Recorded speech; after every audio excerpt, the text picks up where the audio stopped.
Darkcast Network. Welcome to the dark side of podcasting. Welcome to Creepy Tapas, where we do the opposite of deep dives and bring you tiny tastes of terror connected by a common ingredient. True stories to haunt and chill you and the pop culture they inspired. Or at least the movies and books that remind us of them. Join us as we descend into darkness, beginning with the lighter side of our weekly topic, and wrapping with a full dark, no stars account of terror, madness, murder, and more. It's Creepy Tapas, y'all. So what up, Ghoul Fiends? Welcome to our very first movie of the month. We've never done one of these before, pal. We haven't. We watched Dashcam. So Dashcam is a found footage movie. It's done in the style of a live feed, which I thought was pretty interesting and neat. The premise is two friends embark on a horror-fueled road trip and live stream the most terrifying night of their lives. It is directed by Rob Savage. It was written by Gemma Hurley, Rob Savage, and Jed Shepard. And it was produced by Blumhouse. So initial thoughts? I really liked it. I mean, I didn't necessarily like her over-the-top aggressive views, but a lot of it was real funny, and it was a good movie. It was creepy. It had me on edge. Yeah, and it felt like the scares that did happen, they could have gone for a couple really cliche jumps here and there that like they didn't go for. Like they went for the less obvious scare, which I thought was pretty cool. They were pretty good at lulling you into a false sense of security with Annie's humor and things like that. And then like something really awful would happen, you know, and you would get a what I'm going to henceforth refer to as an Annieism. Things like, oh shit on my dick, fuck me in the eye. Yeah, she's vulgar. She really is. A lot of it was really funny, though. I mean, some of it was over the top and just, it was a little much for me, but it was funny. She is not a good rapper, but that shit was hilarious. One thing that some people don't know when they go into watching this movie is band car, which is the vehicle, I guess, for lack of a better word, what the plot is kind of centered around. This real thing, it's the internet's #1 live improvised music show broadcast from a moving vehicle where Annie like drives around and she has her phone like live streaming and she just kind of scoots around and you give her like one word in capital letters and she incorporates it into this rap. She's got like a little MIDI controlled keyboard that she carries around with her and she makes a beat, pre-programs it, and people just give her rhymes. And Bandcar existed for about 10 years and was pretty successful. Unfortunately, the platform that she was on doing it sort of ceased to exist. So all of, you know, Bandcar's followers had nowhere to go. And she tried going to, you know, YouTube and TikTok, but she kept getting reported for dangerous behavior because, you know, she was driving and on her phone or whatever. So. Oh, boo. She was just sitting there. She wasn't playing with it. People just reporting shit that other people are doing. Like she has a crash because she's fucking around with her phone. That's what happens. But, you know, to be like, this content's not allowed because it's promoting bad behavior. Like put a warning label on it. People are allowed to buy cigarettes. Let's be honest about what it is. You're just not allowed to have it because no one's making money on it. Yep. You know, just call it what it is. But I really liked the live format of the movie. I thought that was really neat. I like how they committed to it, where sometimes you would lose the network feed. I will say that I really need to know what kind of case Annie has on her phone because she goes like underwater and like falls out of trees and like her phone is indestructible. And the battery, it never dies. No, through the whole thing, never dies. I guess you could kind of rationalize it that maybe she had it plugged in whenever it was in the car. Yeah, but there was a lot of out of car time. Broadcasting, you know? Yeah. Yeah. So no, I'm really curious to know what kind of phone, because like, man, it was just went through some shit. It definitely did go through some shit. And it was fine. Like I dropped mine once and it had a case on it and the fucking camera lens cracked. All my pictures have like unintentionally artistic light leaks. Whether you want it or not. Right. Yeah. So I love how her viewer count at the beginning of the movie is really slow. She's got less than 100 viewers. And then kind of during the peak of all the shenanigans, she's got about 5,000. No, I think it was like 4,000 viewers at one point. I didn't pay attention to how many there were. I was just reading their comments. And I liked that. Like the live stream with the comments in the corner, like some of the comments kind of alluded to what was going on. Some of them were just cheering her on or talking shit or Just saying hi. Hey, Annie, watch out for the aliens. Call and stretch a pussy.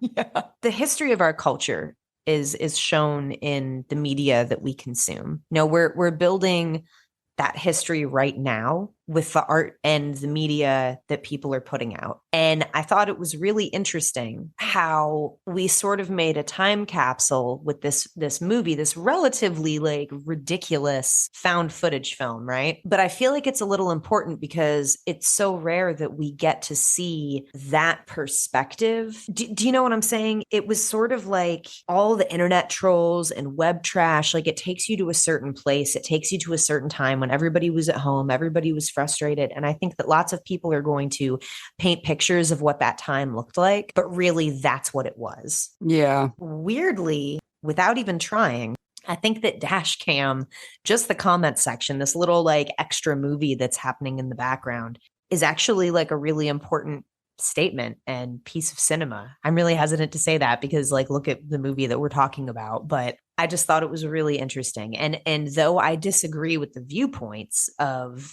Annie and her following, Same. that's what I like about it. That's what I like about it. It's making a time capsule out of this vocal minority. Like we have to tell history for what it was. People were saying things like that. People were acting like that. You know, that whole People still do act like that. Oh my gosh, all the time. You know, that whole thing where she went into the restaurant with Stretch, you know, when he's door dashing, she causes a scene. Like the character did that, sure, but like people were doing that in real life. Like there were videos all over fucking TikTok and YouTube of people. Yeah, where do you think Karens came from? People doing shit like that. I feel like, you know, is the character abhorrent? Absolutely. You know, the men in the chat sound really misogynistic, and it's maybe not everybody in the chat, but it's some of the, you know, there's show me your tits. Yeah, you know.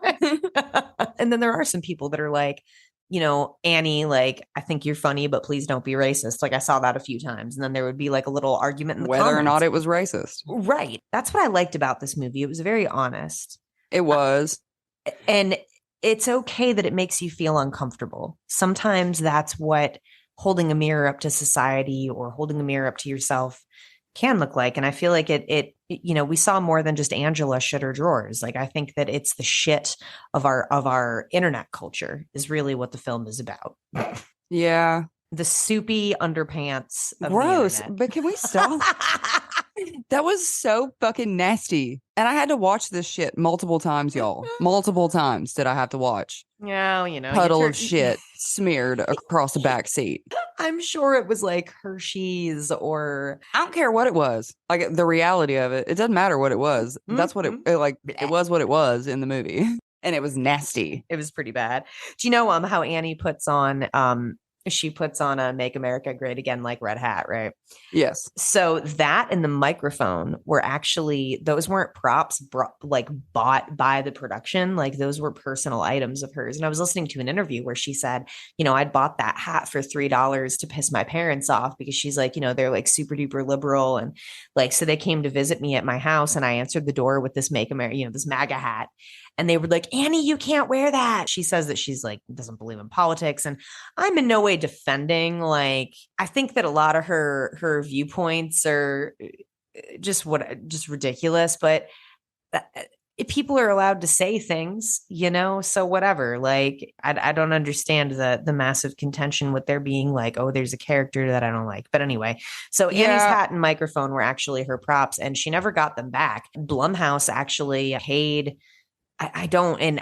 This is according to Annie that somebody got paid to blow the hat up and she never got like a dime of the money.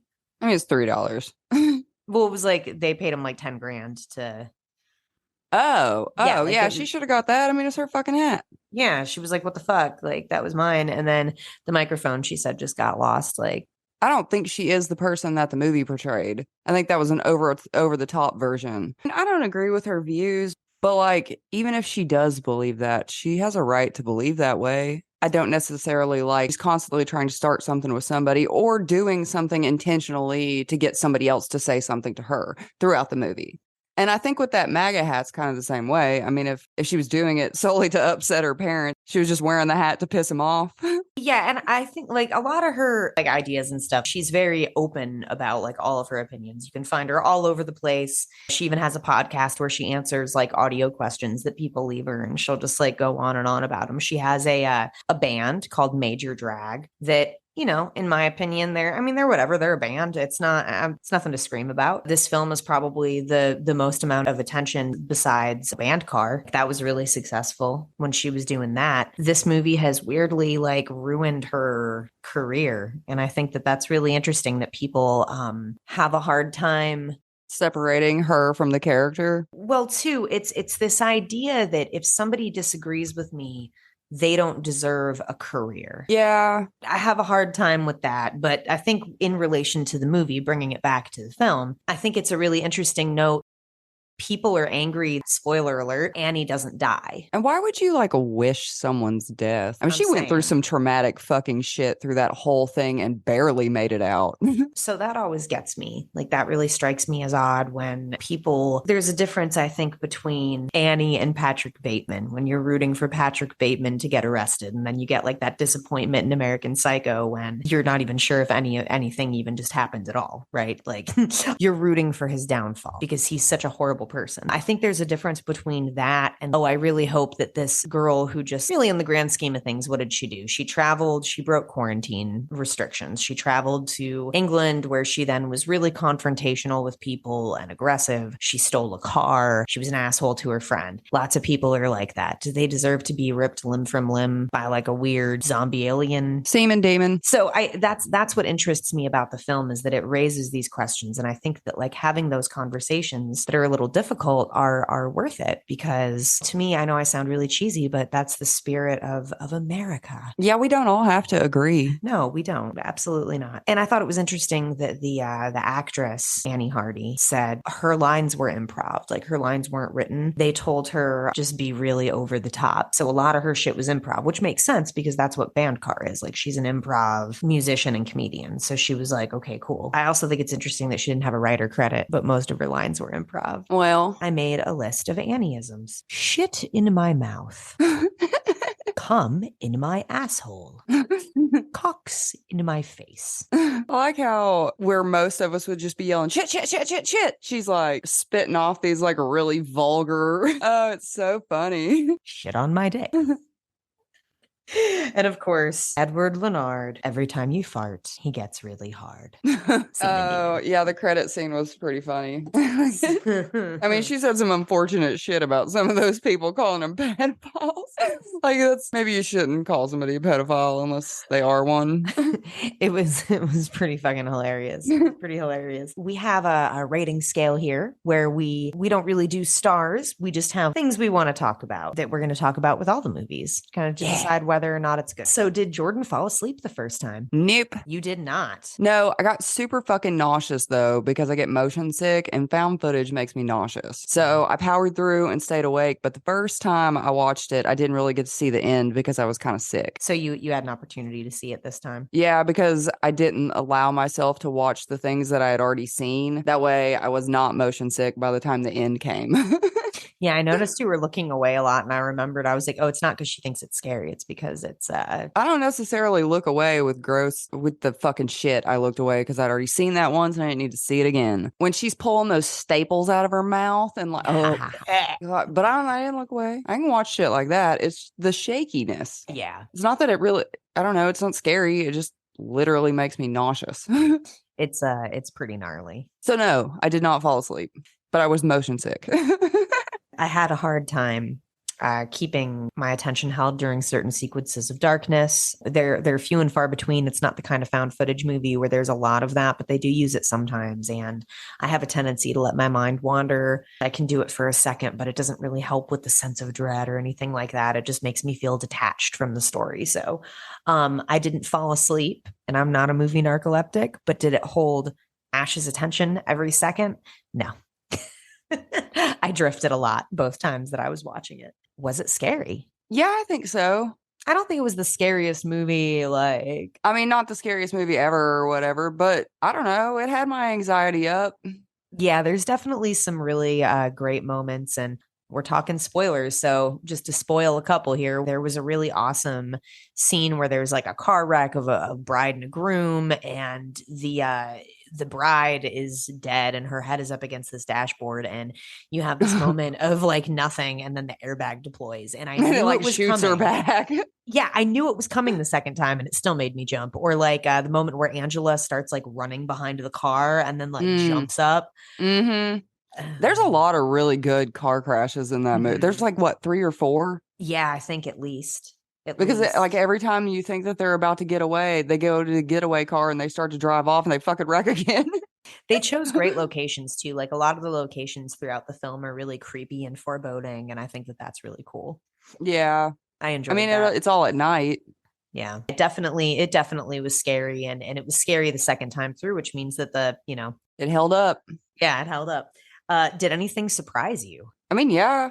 Yeah, I guess I wasn't expecting it. I guess it was aliens, wasn't it? Never really told for sure, Yeah, they're but still kind of ambiguous. but there was those monsters at the end, the semen demons. Yeah, the semen demons. As she was able to decapitate with her piano. There were those dots in the sky and that one comment about the UFOs, like around the beginning. Yeah. I don't know. There was a lot. I feel like they did a good job, like keeping the creepiness going. Because in the backs of scenes, there would be stuff happening. And I really like that. Yes. Yeah, I thought that was cool for sure. There was a movie that came out called Host that he did. And this is kind of a spiritual sequel. Oh, yeah, I could see that. Yeah. Have you seen it? I have. I mean, Yeah. it was a really long time ago. I didn't know that they were even remotely based off each other. So one theory that floats around the internet is that the demon that's conjured by the friends having the seance in that Zoom meeting in Host is the monster in this, because they're in England. Okay. And yeah, it's like similar area type of deal. I feel like there was a lot more leaning to that it was aliens than it was a demon. Yeah, me too. But then again, would we know the difference? Maybe not. I mean, we don't really. Demons can be lights in the sky too.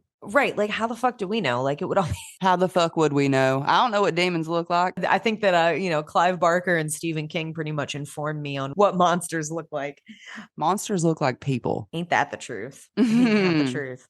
Hell is other people. So I was surprised by how much I actually enjoyed it. I was surprised by some of the scenes that people said were like really shocking, didn't really do much for me, which always makes me feel like maybe there's something wrong with my head. It was fun. Like I had a good time with it. Would you watch it again? Is it on rotation for you? I feel like now that I've seen it twice, probably not. Right. Me neither. But not because I didn't like it. And I don't normally like found footage because in most cases, besides the motion sickness, I find them really boring. There's a lot of downtime. There's not a whole lot of excitement, but this one had shit going on. Like as soon as it got started, it didn't stop, which kept my interest, even though I was fucking motion sick. Like I really wanted to know what happened through my nausea. So, I mean, and again, like, I don't necessarily agree with the things she was saying or her outspokenness about political stuff, but I didn't hate her. Yeah. A lot of, I thought she was funny. I mean, a little over the top, but she was funny. Yeah. Her raps were bad, but I feel like that was like the appeal in them. She wasn't trying to be an expert, I feel like she's just kind of like a punk rocker. She kind of reminded me of those girls when I was like, in the early 2000s punk rock scene. They were kind of like guttery crust punks, and they would do things like that. Like they would just talk shit to people and pull pranks. And, they acted almost like too much like one of the guys, like maybe a 9-year-old boy at summer camp. Okay. Yeah, just vulgar. Yeah. I had at least 2 friends like that, and I feel like I was every ounce as inappropriate as she was back in the day. Yeah, I've said some really inappropriate shit. Yeah. I mean, saying things that I thought were funny that weren't. I mean, were they not? Part of growing up. It's part of growing up. That's true. In hindsight, no. Some of the I look back, I'm like, oh Jesus, no, that's fucking wah. Nah. Not worth it. So did you care about the characters? How invested were you? I mean, I don't know. I didn't care that much. I felt like if something had happened and it had a sad ending, it wouldn't have crushed my soul. I feel like going into it, I was kind of like, nobody's going to survive. So that was surprising to me. The little COVID cough at the end left it a little open-ended that maybe she Yeah, wouldn't make I it. don't know. I don't know how to answer that.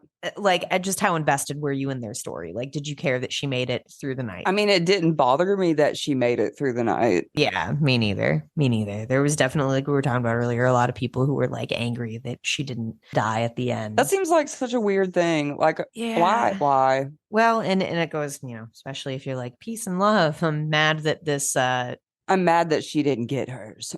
Yeah, I mean, but again, I feel like she kind of did. And just because she didn't die doesn't mean she didn't go through a whole bunch of shit. The 2 questions specific to this movie. We didn't have anyone write in this time, which is okay. We're still building it. What was the most disturbing scene for you? When she ripped those staples out of her fucking mouth. And all that blood started. God, that was gross. And then everybody started freaking out. And then, that was real gross. And then, I don't know. I guess there was quite a bit of it when she was chasing her and then crawled in through that fucking hole in the trunk. Oh, yeah. That fucked with my head. That was Well, creepy. and then once she got her all tied up with that seatbelt, they had to have been dangling over something because I think she like telekinetically picked the car up and then slung it into that lake. I don't know. All of that was creepy. All of it. God, it was good. Yeah, it was really fun. The most disturbing scene for me was the knife in the mouth. Oh, That yeah. was, God, and then she like pushes her face through it. Oh, yeah. That was pretty gross too. I forgot about that one. And our second question, do protagonists always have to be likable? I don't think so.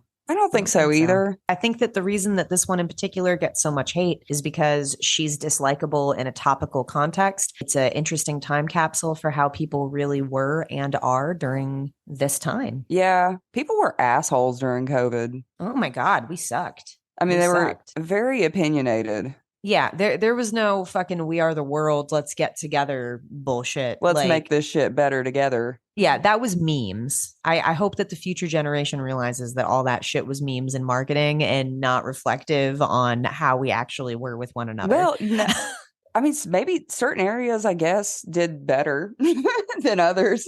It just seemed like people were just so mean to each other and the internet was such a rough place. And I truly feel like if you haven't seen this movie yet, and I don't think we've spoiled it too, like we've spoiled it a little bit, but it's more of like just an experience because it's something to watch. And if you're the kind of person that gets freaked out by this genre, it is unsettling. It has a lot of disturbing sequences. Maybe not eat while you're watching it if you're someone who's squeamish because you might lose your appetite. Yep.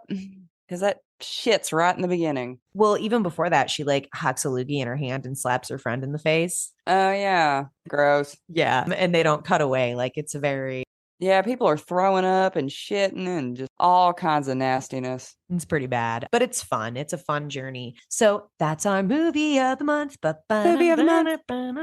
We'll have another one for you guys next month. So make sure you follow us on our Instagram where we will be releasing details about that. Make sure you watch the movie of the month so you can catch up with us. And, we'll have more for you guys the more you interact. Let us know what you think about the movies. You can comment on our Insta or you can message us there. You can also email us creepytapas@gmail.com. Thanks again for listening, y'all. Thanks, y'all. Bye. Bye. If you want to keep up on things, you can hit us up on all social media. All of them. At Creepy Tapas. That's right. We're just Creepy Tapas. All over the damn place. Creepy Tapas is a free podcast, and we intend to keep it that way. But if you like what you hear and want to support us, please like, rate, and review. It helps us grow so we can keep serving our tiny tastes of terror to amazing listeners like you. We would love to hear from you, so send us your personal stories to creepytapas@gmail.com. We are self-written and recorded with production by Freddy Cat Productions, music by Kevin MacLeod, and graphics by Panther Creek Graphics. Darkcast Network. Indie pods with a dark side.